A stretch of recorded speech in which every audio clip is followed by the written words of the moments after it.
Okay, good evening. So, nandito po ngayon tayo sa SM City Baguio, sa B3.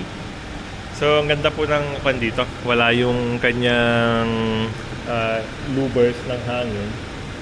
And nandun po siya sa area na to. Okay? And then ito po ang isang nakakatuwa ngayon dito. So, bago tayo mag-check ng gulong, isi-share ko lang sa inyo na ito yung 2025 Grandia. Nandun yung parang old natin na 2019. And then nandito po yung kanilang Commuter Deluxe na old. Pero iba na po ang... Ay, yung bago na po, sorry.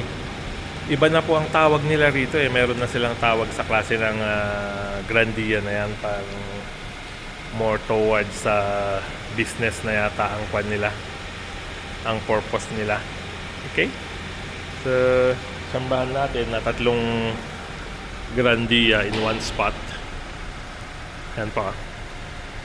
So, Grandia GL din po yata yun. Kasi ganun yung 2019 natin. And then, ito po yung kanilang commuter. Actually, nagpaplano rin po tayong kumuha na ganyan na service. Pero, for now, wala pang decision yung company.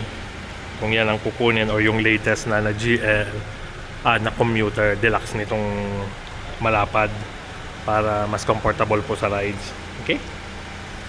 So again, bago po tayo mag-proceed sa ating journey, check yung ating gulong. Okay, all goods. Okay. Okay.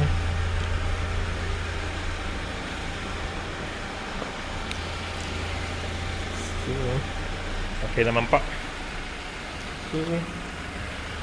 Alim. Okay. All goods.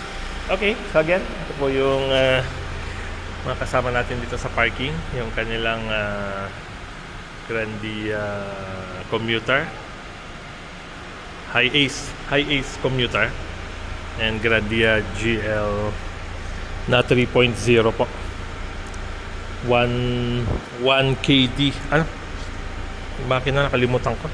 Pero ito is 1 GD na po itong latest. Okay? So, let's G yung parking. Okay. So,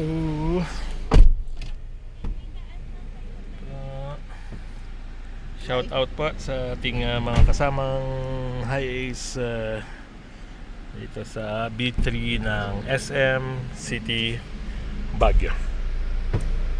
Okay? Salamat po.